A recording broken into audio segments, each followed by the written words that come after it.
Selamat datang di channel Alur Donghua. Sebelum menonton, silahkan subscribe, biar Mimin tambah semangat update-nya. Alam pencuri jiwa jauh lebih kecil dari alam raksasa yang mereka bayangkan. Saat melihatnya dari kejauhan, mereka menyadari bahwa itu bahkan tidak sebesar Snow Song Realm. Di dunia kegelapan ini, wilayah bintang ini menyerupai mulut iblis kegelapan yang besar dan menganga. Mereka merasa seperti akan jatuh ke dalam jurang itu selamanya saat mereka mendekatinya. Ini adalah kerajaan di wilayah ilahi utara. Saat Yun Ce menatap alam pencuri jiwa dari kejauhan, dunia yang diselimuti kabut hitam sepertinya terus berubah bentuk. Rasa dingin yang sangat mengerikan, penindasan yang menyesakkan, dan perasaan bahaya yang memancar dari alam pencuri jiwa membuat makhluk hidup manapun yang mencoba mendekatinya setiap saat ditolak. Ini terletak di sekitar pusat wilayah ilahi utara. Qianye Yinger belum pernah ke tempat ini sebelumnya, tapi dia berbicara dengan suara yang sangat percaya diri. Ada wilayah unik di wilayah ilahi utara yang dikenal sebagai Laut Tulang Kegelapan Abadi. Wilayah ini terletak di pusat wilayah ilahi utara dan juga merupakan inti dari wilayah ilahi utara. Sampai batas tertentu, Anda dapat memahaminya sebagai sumber kegelapan wilayah ilahi utara. Vena asal kegelapan. Yun Ce mendengus dingin dan menghina. Wilayah ilahi utara telah menurun secara drastis sehingga apa yang disebut urat asal ini pasti sudah mati sekarang. Qianye Yinger melanjutkan, ini juga alasan mengapa aura kegelapan di sini berada pada titik paling padat dan murni. Tiga alam raja, alam Yama, alam bulan terbakar, dan alam pencuri jiwa, semuanya menyebut tempat ini sebagai rumah mereka. Dengan kata lain, ketiga kerajaan di wilayah utara semuanya sangat dekat satu sama lain. Dikatakan bahwa jika seorang guru ilahi terbang dengan kecepatan penuh, dia dapat melakukan perjalanan dari satu alam ke alam lain dalam beberapa jam. Ujung alis Yun Ce berkedut saat dia bertanya, dari tiga kerajaan raja, manakah yang paling dekat dengan Laut Tulang Kegelapan Abadi? Alam Yama, jawab Qianye Yinger. Lautan Tulang Kegelapan Abadi awalnya adalah milik mereka. Hasilnya, alam Yama selalu ada di lokasi paling inti di wilayah ilahi utara. Ini mungkin juga alasan mengapa kekuatan konsolidasi alam Yama adalah yang terkuat di antara tiga kerajaan di utara. Ngomong-ngomong, Qianye Yinger tiba-tiba teringat sesuatu dan suaranya turun beberapa oktav lebih rendah. Aku melihat sesuatu tentang alam Yama dalam catatan alam kerajaan Brahma di masa lalu. Itu adalah nama yang disebut Yanzu. Nama ini ditandai dengan tanda jiwa peringatan yang sangat serius dan peringatan ini tidak disertai penjelasan apapun. Artinya juga leluhur alam dewa kerajaan Brahma telah berhasil mengendus keberadaan Yanzu ini dari salah satu salurannya, tapi dia tidak berhasil mengetahui secara pasti apa itu. Namun, tanda jiwa peringatan yang terukir pada dua kata ini agak terlalu berlebihan. Tidak mungkin Qi Wuyao tidak memiliki informasi mengenai karakter ini. Kita akan mengetahuinya saat kita bertanya padanya, kata Yun Ce. Saat mereka berbicara, mereka berdua semakin dekat ke alam pencuri jiwa. Setelah mereka menembus lapisan demi lapisan kabut hitam yang dapat melahap jiwa seseorang, mereka akhirnya mendarat di sebidang tanah hitam keabu-abuan. Meskipun alam pencuri jiwa sangat kecil, cukup mengejutkan bahwa alam itu bukanlah alam raja yang tersegel. Namun, tidak ada keraguan bahwa tidak ada orang biasa yang bisa memasuki area ini, tempat di mana Ratu Iblis dan semua penyihirnya tinggal. Yun Ce memperluas indera ilahinya, menembus lapisan kegelapan sebelum tatapannya akhirnya mendarat di suatu tempat di arah timur laut. Tempat itu adalah wilayah iblis inti dari alam pencuri jiwa, alam suci dunia iblis tempat tinggal Ratu Iblis wilayah utara. Mereka mengurangi kecepatan saat terbang ke arah timur laut, dengan cepat menyapu daratan yang membentuk kerajaan kegelapan dan makhluk yang hidup di dalamnya. Aku sudah memberitahumu semua yang aku ketahui tentang Ciwu Yao, kata Qianye Yinger. Mengenai 9 penyihirnya, meskipun banyak rumor dan laporan tertulis, aku baru mengetahui nama ketiga penyihir itu ketika aku masih berada di wilayah ilahi timur. 3. Yun Ce agak kaget. Penyihir ketujuh Hua Jin, kata Qianye Yinger dengan tidak tergesa-gesa. Kekuatannya yang dalam berada di peringkat terbawah dari 9 penyihir, tetapi kemampuannya untuk menyembunyikan dan menyamarkan dirinya berbatasan dengan alam dewa. Faktanya, kemungkinan besar dia telah muncul berkali-kali di wilayah ilahi timur, barat, dan selatan. Itu juga karena kemampuannya untuk menyembunyikan dan menyamarkan dirinya terlalu kuat dan tidak normal sehingga semua kerajaan menyadari keberadaan penyihir ini. Ketika Qianye Yinger memikirkan gadis kecil di hutan bambu itu, dan bagaimana dia telah ditipu oleh Hua Jin meskipun dia berada begitu dekat dengannya, alis Qianye Yinger berkerut dalam. Meskipun kultivasinya jauh lebih rendah dari sebelumnya, darah Kaisar Iblis sekarang mengalir di nadinya, jadi kemampuannya untuk merasakan kegelapan sangat kuat. Namun dia belum bisa melihat melalui penyamaran Hua Jin meskipun jaraknya kurang dari 10 langkah darinya. Kemampuannya itu tidak bisa digambarkan sebagai menakutkan. Bagaimana dengan dua lainnya? Yun Ce bertanya. Penyihir hebat, penyihir pertama yang diciptakan oleh Ciwu Yao. Yang paling kuat dari semua penyihir, kata Qianye Yinger ketika suaranya tiba-tiba turun beberapa oktav, Master Ilahi tingkat 10. Ujung alis Yun Ce berkedut keras sebelum dia berkata, lalu bagaimana dengan penyihir ketiga? Penyihir hebat sebenarnya adalah dua orang. Qianye Yinger mengatakan sesuatu yang sangat aneh. Bagaimana apanya? Jie Xin dan Jie Ling. Qianye Yinger mengucapkan dua nama yang membawa kekuatan yang menggemparkan di wilayah ilahi utara. Mereka adalah sepasang saudara kembar dan mereka juga penyihir hebat dari alam pencuri jiwa. Yun Ce mengerutkan kening sambil berkata, jadi maksudmu yang disebut 9 penyihir sebenarnya adalah 10 orang? Tidak, jawab Qianye Yinger. Penyihir di bawah penyihir agung adalah penyihir ketiga. Jie Xin dan Jie Ling tidak hanya identik secara penampilan, bahkan aura dan budidaya mereka pun sama persis. Dikatakan bahwa selain diri mereka sendiri, hanya Ratu Iblis yang dapat membedakan mereka. Hasilnya, mereka berdua adalah penyihir hebat. Tidak ada penyihir kedua di antara 9 penyihir. Yun Ce menggumamkan sesuatu yang tidak terdengar sebelum tatapannya beralih ke arahnya. Jadi maksudmu mereka berdua adalah Divine Master level 10? Itu benar. Qianye Yinger menganggukkan kepalanya. Ini mungkin juga mengapa alam bulan terbakar sangat takut dengan alam pencuri jiwa. Yun Ce terdiam. Guru ilahi tingkat 10 adalah apa yang diakui semua orang sebagai tingkat kaisar dewa. Master ilahi tingkat 10 di wilayah ilahi timur. Alam dewa bintang dulu hanya memiliki satu, Xing Jue Kong, tapi sekarang dia lumpuh. Alam dewa bulan punya satu, Xia King Yue. Alam dewa surga abadi memiliki dua, Zhou Suzi dan yang terhormat Taiyu.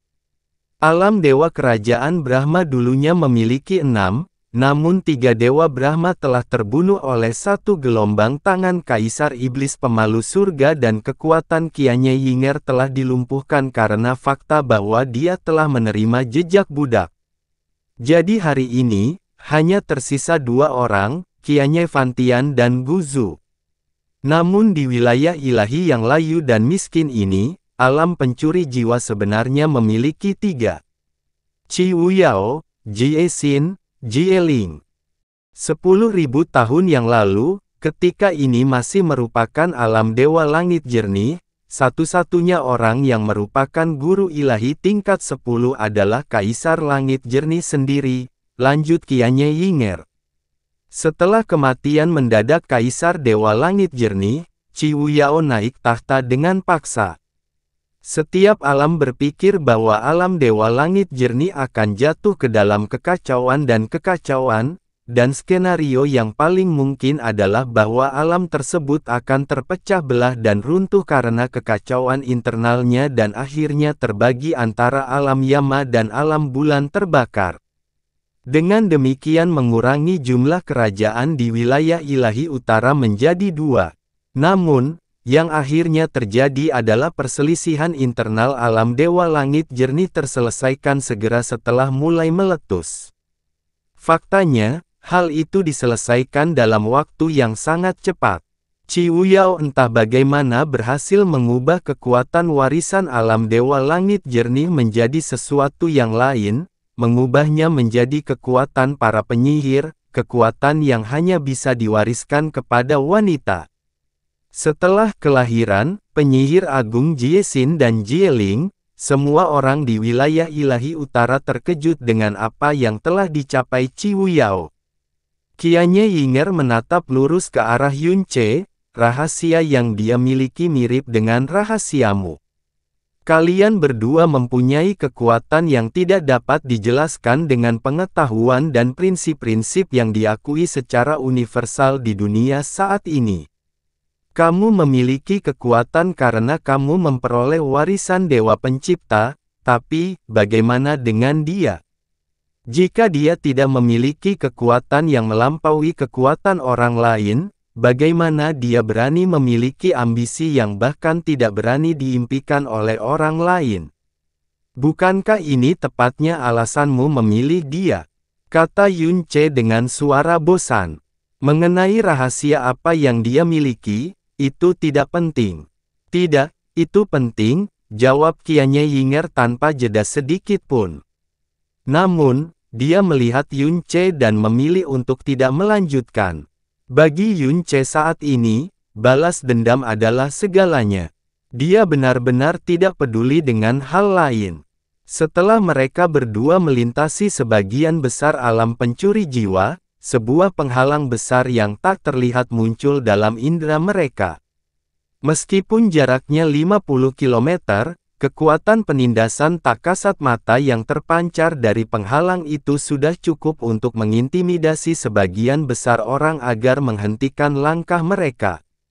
Inti dari alam pencuri jiwa terletak di dalam penghalang itu dan itu adalah salah satu tempat terpenting di seluruh wilayah ilahi utara. Meski hanya dilindungi oleh penghalang yang bahkan tidak bisa dilihat orang, sepertinya ia berada di alam yang sama sekali berbeda dari dunia di sekitarnya. Yunce tanpa sadar mulai melambat saat tatapan bingung muncul di matanya. Karena penghalang itu sangat mirip dengan penghalang tak terlihat yang dia lihat di pusat Snow Song Realm, penghalang tak terlihat yang mengisolasi Ice Phoenix Realm dari Snow Song Realm lainnya. Setelah dia mengulurkan tangan dan menghalangi Yunce untuk maju, Qianye Yinger menatap ruang di depan mereka, tatapannya dingin dan dingin. Anda masih memiliki satu kesempatan terakhir untuk berubah pikiran. Kita bisa segera mengambil langkah berikutnya, atau kita bisa memilih bersembunyi selama beberapa tahun ke depan. Mata Yunce sedikit menyipit. Takut pada bayanganmu sendiri. Bukankah itu hal yang paling kamu benci? Yang membuatku terdiam bukanlah tingkat kekuatanmu saat ini, melainkan Qiwu Yao sendiri, kata Qianye Yinger dengan suara yang dalam. Hasil yang kami peroleh dari diskusi kami dengannya terlalu ideal. Kami hanya bertemu sekali, tapi sekarang kami sudah menginjakkan kaki di alam pencuri jiwa. Aliansi semacam ini seharusnya tidak semulus ini. Ada juga satu hal lagi. Meskipun matanya tersembunyi dari kami, aku tidak bisa menghilangkan perasaan bahwa dia memperlakukanmu dengan agak aneh. Namun, Saya tidak tahu persis mengapa saya menganggapnya aneh dan ini adalah bagian paling berbahaya darinya. Yunce sepertinya tidak tergerak sama sekali. Dia mendorong ke samping lengan yang dia dorong ke depannya saat dia berkata dengan suara acuh tak acuh, "Ayo pergi." "Tunggu sebentar," Qianye Yinger memanggilnya. "Meskipun aku selalu berada di sisimu selama beberapa tahun terakhir, aku tahu kamu masih memiliki banyak rahasia dan kartu truf yang belum kamu ceritakan kepadaku." Yunce terdiam. Semakin sedikit orang yang mengetahui kartu andalan Anda, semakin baik. Ini adalah sesuatu yang hanya logis, jadi saya tidak pernah menanyakannya kepada Anda atau mencoba menghilangkannya dari Anda. Tapi aku harap kamu akan menjawabku kali ini. Tubuh Qianye Ying kabur dan dia muncul tepat di depan Yunce, menghalangi jalannya. Dia menatap lurus ke matanya dan berkata, "Berapa batas kartu truf yang kamu miliki saat ini?" Tatapan Yunce berubah sedikit dingin, tapi saat matanya bertemu dengan mata Qianye Ying, rasa dingin yang baru saja muncul di matanya sedikit berfluktuasi. Matanya dipenuhi kegelapan dan tekad untuk mendapatkan jawaban darinya apapun yang terjadi. Tapi selain dua hal itu, sebenarnya ada emosi yang seharusnya tidak muncul di mata itu. Sesuatu yang sebenarnya tampak seperti kekhawatiran yang sangat tersembunyi. Saat alisnya sedikit menyatu, Yunce berbicara dengan suara yang dalam dan terukur, "Itu cukup kuat untuk menghancurkan satu orang, siapapun, di alam semesta ini." Cahaya di mata emas Qianye Ying berkilauan dengan keras. "Namun, aku hanya bisa menggunakannya sekali," lanjut Yunce. Saat adegan Mu Suanyin sekarat dalam pelukannya terlintas di benaknya, suaranya berubah sangat lembut dan lembut. "Pada akhirnya, aku akan memberikannya pada Long Bai. Raja Naga Long Bai, kaisar dari ras naga, raja dari kekacauan primal." Dalam kata-kata Qianye Fantian sendiri, dia adalah eksistensi transenden yang bahkan 4 kaisar dewa di wilayah timur tidak dapat dikalahkan jika mereka menggabungkan kekuatan. Tidak diragukan lagi dia adalah orang nomor 1 di alam semesta ini. Jadi ketika Yunce mengatakan bahwa kartu asnya bisa menghilangkan siapapun di alam semesta ini, yang cukup mengejutkan adalah Long Bai. Terlebih lagi, matanya tidak goyah sekalipun ketika dia mengucapkan kata-kata itu, kemampuannya membunuh Raja Naga bukan hanya sebuah kemungkinan. Jelas sekali bahwa dia sangat yakin bahwa dia bisa melakukan prestasi seperti itu setelah dia menggunakan kartu truf itu. Qianye Yinger mengalihkan pandangannya dan berkata, "Pantas saja kamu selalu begitu tenang dan percaya diri. Sepertinya kekhawatiranku tidak ada gunanya. Bahkan jika kami harus menghadapi situasi terburuk yang dapat kami bayangkan, Anda juga akan mampu." Namun, dia tiba-tiba menyadari sesuatu dan matanya segera berputar kembali ke arahnya. "Apa maksudmu saat mengatakan, pada akhirnya?" Yunce tertawa dingin dan apatis.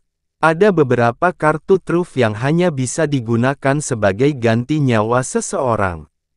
Apakah ini pertama kalinya kamu mendengar hal seperti itu?" Setelah dia selesai berbicara, tubuhnya kabur melewati Qianye Yinger saat dia mulai turun. Qianye Yinger tidak segera mengikutinya. Sebaliknya, dia tenggelam dalam keheningan yang dalam dan berat selama beberapa saat. Meskipun Yunce saat ini masih hidup, setiap bagian dari keberadaannya terdiri dari balas dendam dan balas dendam saja. Begitu dia menyelesaikan balas dendamnya, dia, yang tidak lagi memiliki keterikatan pada dunia ini atau tujuan yang ingin dicapai, mungkin dia ingin menggunakan hidupnya sendiri untuk mengakhiri Long Bai di akhir segalanya, dan dia benar-benar mengucapkan kata-kata itu tanpa sedikit pun keraguan atau kesedihan. Seolah-olah kehidupan yang dimilikinya saat ini hanyalah alat untuk membalas dendam. Selain balas dendam, apakah tidak ada alasan lain bagimu untuk tetap hidup? Meski hanya sedikit, dia dengan lembut menggumamkan kata-kata itu pada dirinya sendiri sambil menatap Yun Ce yang jauh. Pembalasan dendam. Dia mengulurkan tangan dan diam-diam menatap telapak tangannya sendiri. Setiap inci kulitnya seputih salju dan tampak bersinar seperti batu giok. Jika orang lain melihat lengan itu, mereka akan merasa seolah-olah mereka telah melihat keajaiban ilahi dalam mimpi. Mereka tidak akan percaya, tidak, mereka bahkan tidak mau percaya bahwa tangan ini telah ternoda oleh darah segar, kotoran, dan dosa yang tak terhitung jumlahnya. Apa yang sedang terjadi? Jari-jarinya meringkuk dan tanpa sadar dia mulai mengencangkannya. Pembalasan dendam. Bukankah ini sudah menjadi hal yang kupegang, hal yang kujalani setelah aku lumpuh? Bukankah itu sudah menjadi segalanya bagiku? Mengapa ketika kita semakin dekat dengan tujuan kita, saya sebenarnya mulai menjadi takut pada bayangan saya sendiri, seperti yang baru saja dia katakan? Apa yang aku khawatirkan? Semua jari-jarinya menyentuh telapak tangannya saat suara retakan tulang yang jelas terdengar di udara. Mata emas Qianye Yinger berubah menjadi dingin dan beku seperti neraka dalam sekejap, dan kebingungan serta kekhawatiran yang muncul entah dari mana telah membeku dan tersegel. Qianye Fantian, membunuh ibuku, menipuku seumur hidupku, menghancurkan keyakinanku, dan menghancurkan segalanya bagiku.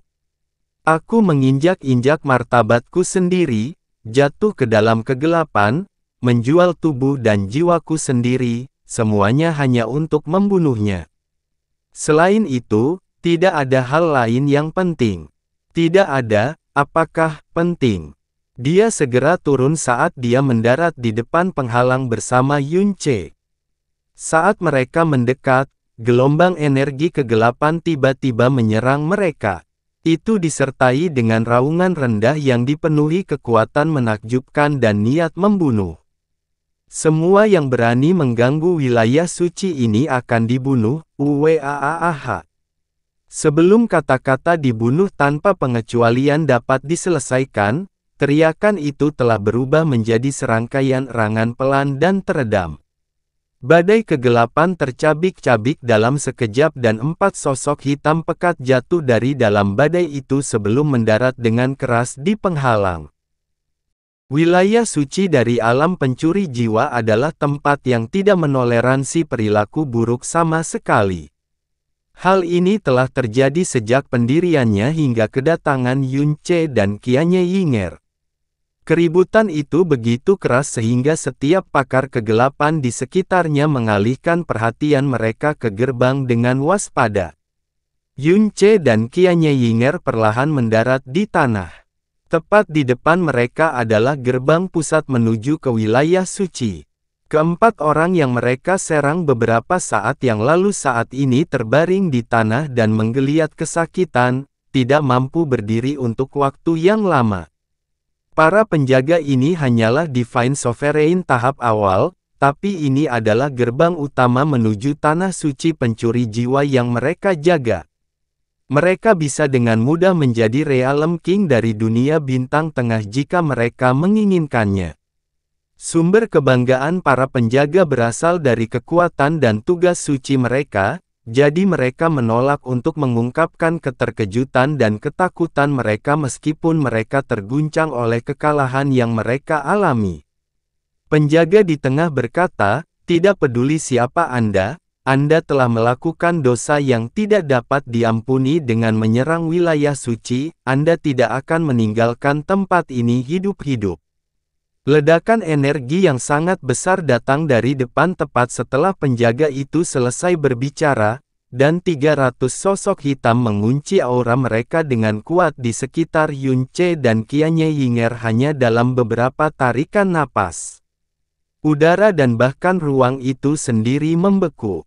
Setengah dari praktisi mendalam ini adalah penguasa ilahi, dan bahkan yang paling lemah di antara mereka setidaknya adalah raja ilahi tingkat menengah. Kecepatan mereka mengatur diri dan berkumpul di sekitar gerbang sangatlah mengesankan. Keributan itu mencapai ratusan kilometer, menakuti setiap praktisi di sekitarnya seperti ayam tanpa kepala. Apa yang sedang terjadi? Tiba-tiba, suara damai yang tidak cocok dengan suasana tegang memasuki telinga semua orang. Suara itu terdengar seperti datang dari jauh ketika ia mulai berbicara, tapi di akhir pertanyaan singkat itu terdengar seperti berada tepat di samping mereka. Sesosok perlahan bermanifestasi secara penuh dari balik penghalang sebelum melangkah keluar. Itu adalah pria jangkung dan tampan yang tampak berusia sekitar 18 atau 19 tahun. Auranya tidak tajam, tapi setenang dan seluas laut itu sendiri. Lebih penting lagi, dia adalah Divine Master level 6. Baik Yun Che dan Qianye Yinger sedikit mengernyit. Pria ini tidak biasa, tipe orang yang akan menarik perhatian semua orang kemanapun dia pergi. Itu bukan karena dia adalah guru ilahi tingkat menengah, namun itu karena dia terlihat seperti dewa yang hidup. Wajah pemuda itu tampak seperti diukir dari batu giok yang indah, dan kulitnya tampak putih dan tanpa cacat. Tatapannya dingin dan mengintimidasi, tetapi tidak menyembunyikan fakta bahwa matanya tampak seperti genangan air musim gugur yang jernih. Dia memiliki bibir berwarna merah terang yang jarang terlihat bahkan di antara kebanyakan wanita, dan jari-jarinya panjang dan ramping. Singkatnya, dia sangat cantik hingga bisa membuat wanita menjadi gila karena cemburu. Kata kecantikan biasanya tidak berlaku untuk seorang pria, tapi itu berlaku untuknya. Itu cocok untuknya secara alami seperti bernapas. Tidak mengherankan jika beberapa orang juga salah mengira dia sebagai wanita yang penyamarannya buruk. Wajah para penjaga berubah begitu mereka melihat pria itu. Ketegangan gugup yang mencengkeram semua orang tiba-tiba menghilang tanpa peringatan saat para penjaga berusaha berdiri dan membungkuk hormat. Salam, Tuan Roh.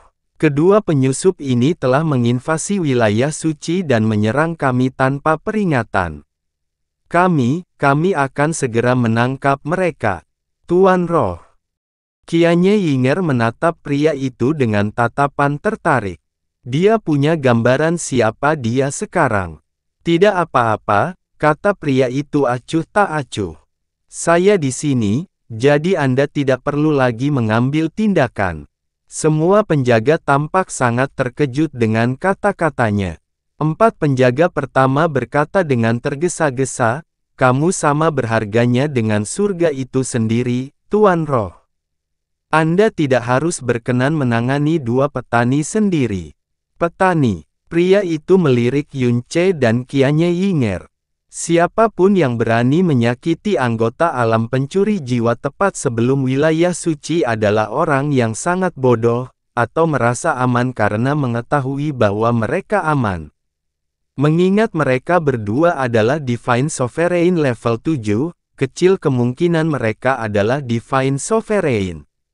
Bukankah Ratu Iblis baru-baru ini memberitahu kita semua bahwa sesuatu yang besar akan segera mengunjungi wilayah suci? Kita tidak bisa membiarkan hal-hal yang tidak diinginkan terjadi pada saat ini. Jadi tolong, mundur dan serahkan ini padaku. Dia membuat gerakan mendorong dengan telapak tangannya, dan semua penjaga di belakangnya didorong dengan lembut kembali ke dalam penghalang. Segera, pria cantik, Yun Che dan Qianye Yinger menjadi satu-satunya yang tersisa di daerah itu. Tuan Roh meletakkan tangannya di belakang punggungnya dan tersenyum sedikit.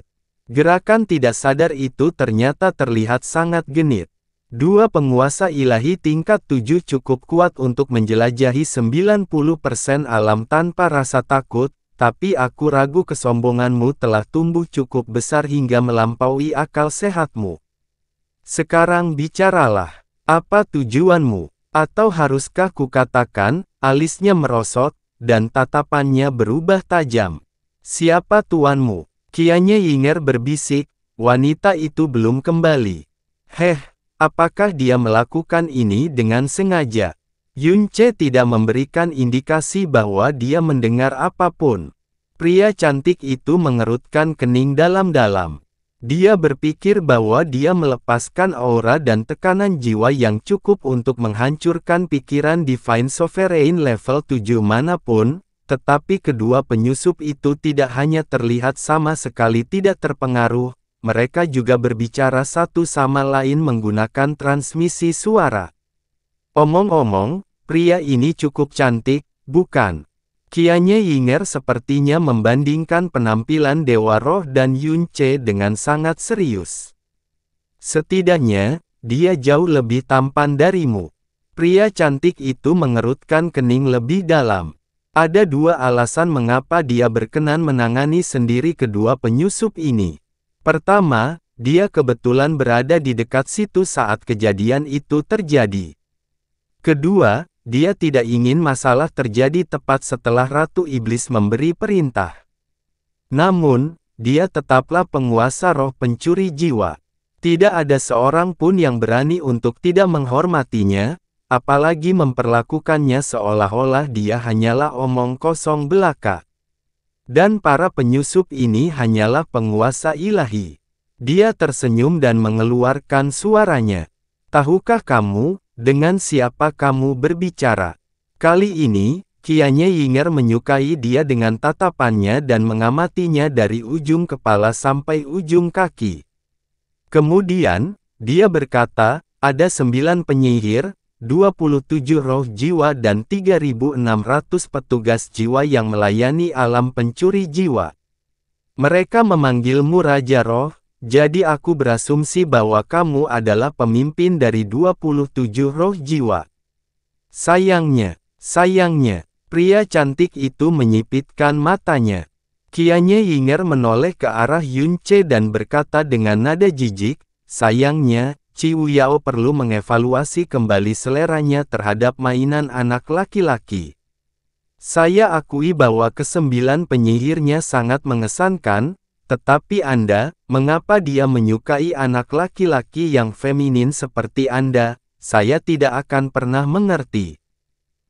Dunia menjadi sunyi, dan para penjaga di balik penghalang menjadi pucat pasi.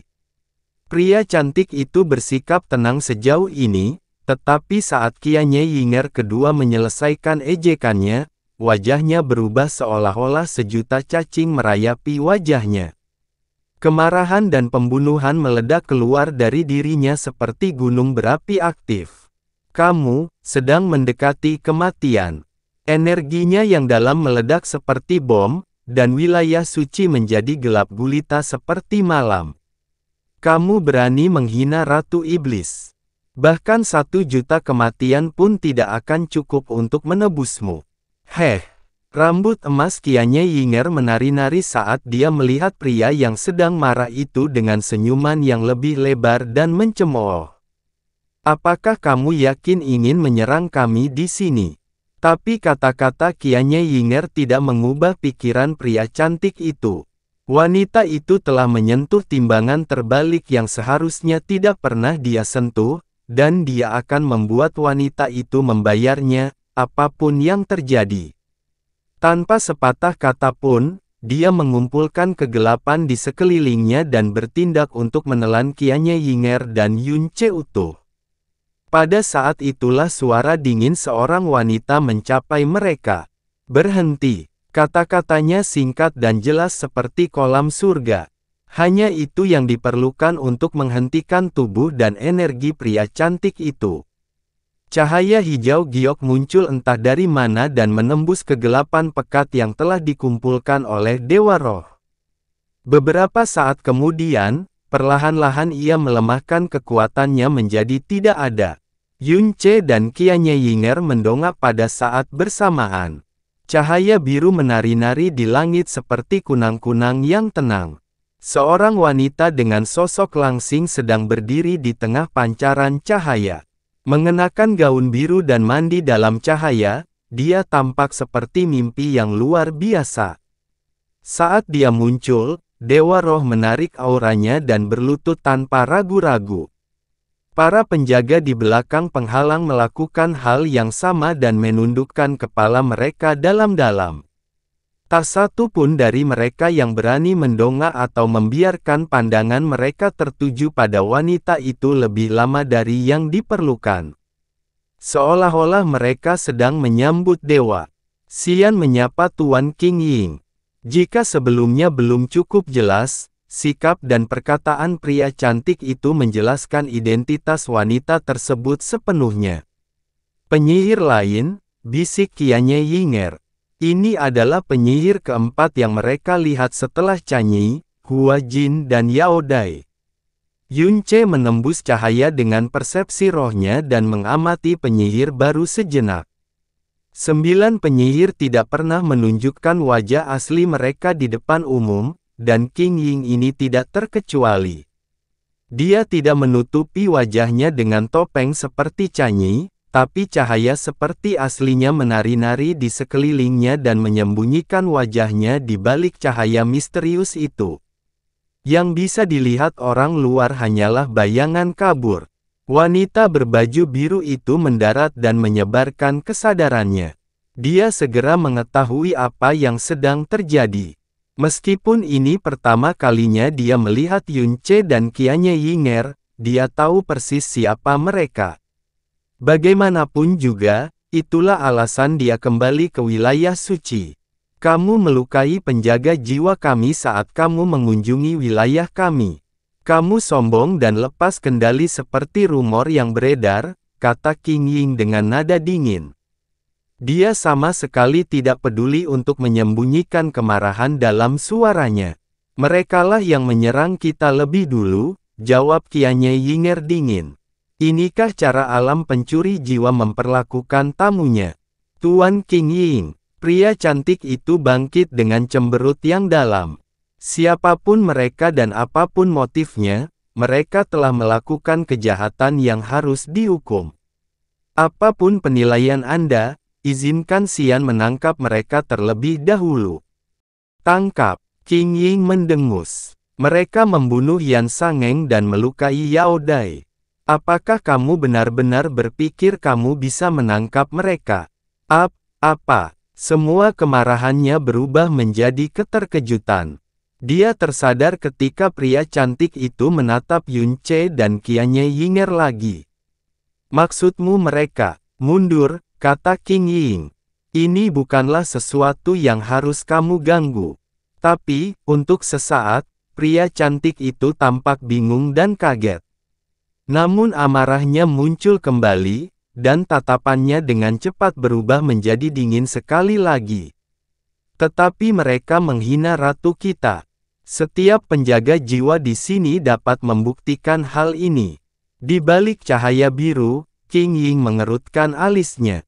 Beberapa saat kemudian, dia berkata dengan kaku, mundur. Kata-kata sang penyihir tidak bisa tidak dipatuhi. Semua orang bisa merasakan kemarahan yang mendidih di hati King Ying, tapi dia tetap memutuskan untuk menahan diri. Itu hanya kehendak Ratu Iblis. Saya mematuhi. Karena tidak punya pilihan, pria cantik itu mundur beberapa langkah, mengertakkan gigi dan memalingkan muka dari Yun Ce dan Qianye Yinger. Dia takut dia akan kehilangan kendali atas dirinya jika dia melihat mereka lebih lama lagi. Saya King Ying, penyihir kelima dari alam pencuri jiwa. Dia memperkenalkan dirinya dengan acuh tak acuh. Matanya tersembunyi, tapi tidak perlu seorang jenius untuk merasakan rasa jijik dalam tatapannya. Yun Ce, Dewi Brahma Monark, aku sama sekali tidak menyukaimu, tapi aku tidak bisa melanggar perintah tuanku. Masuk. Qianye Yinger dan Yun Ce menindas Chanyi, melukai Yao Dai, dan menyerang penjaga jiwa mereka saat mereka muncul di alam pencuri jiwa. Tentu saja, dia tidak merasakan niat baik terhadap mereka. Sayangnya, kebaikan dan kesopanan tidak ada dalam kamus Qianye Yinge. Namaku Yun Qianying. Dia mengoreksi Qian Ying. Jangan melakukan kesalahan yang sama lagi. Huff. Qing Ying berbalik dan berjalan menuju gerbang wilayah suci. Dia melambaikan tangannya, dan penghalang itu meleleh untuk menerima para tamu. Qianye Yinger menatap Yun Ce sebelum tertinggal di belakang Qing Ying bersamanya. Mereka melewati penghalang yang bisa mereka hancurkan kapan saja mereka mau dan memasuki wilayah suci gelap dari alam pencuri jiwa. Di mana tuanmu? Qianye Yinger bertanya. Qing Ying mengabaikannya, tapi bibirnya bergerak hampir tanpa terlihat selama ini. Sepertinya dia sedang berbicara dengan seseorang secara rahasia. Wajah cantik tadi disebut Tuan Roh, bukan? Apakah dia pemimpin dari 27 jiwa roh? Qianye Yinger bertanya lagi sambil tersenyum mengejek. Qing Ying tetap tanpa ekspresi, tetapi ketika dia mengingat instruksi Qi Wuyao, dia menarik napas dalam-dalam dan memaksa dirinya untuk menjawab tanpa berbalik. Namanya Seng Xian. Dia adalah pemimpin dari 27 jiwa roh dan ketua aula utama dari 27 aula jiwa. Aku tahu itu. Qianye Yinger tersenyum. Sepertinya dia orang kedua setelah Ratu Iblis dan para penyihir. Mengetahui betapa cantiknya dia, aku tidak terkejut dengan perlakuan tuanmu terhadapnya. Qing Ying mengerutkan kening dalam-dalam sebelum menyatakan dengan nada dingin, alasan Seng Xian naik ke statusnya saat ini adalah karena bakat dan kesetiaannya yang luar biasa. Itu tidak ada hubungannya dengan penampilannya. Yun Ce melirik Qianye Yinger sekilas. Dia tahu apa yang dia pikirkan. Seperti yang dipikirkan Qianye Yinger sebelumnya, Seng Xian adalah pemimpin dari 27 jiwa roh. Ini berarti dia memimpin 27 aula jiwa, dan dia adalah pemimpin tertinggi setelah para penyihir.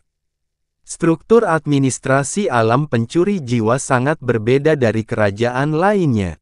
Setiap aula jiwa bertanggung jawab atas suatu wilayah di alam pencuri jiwa dan alam bintang bawahannya.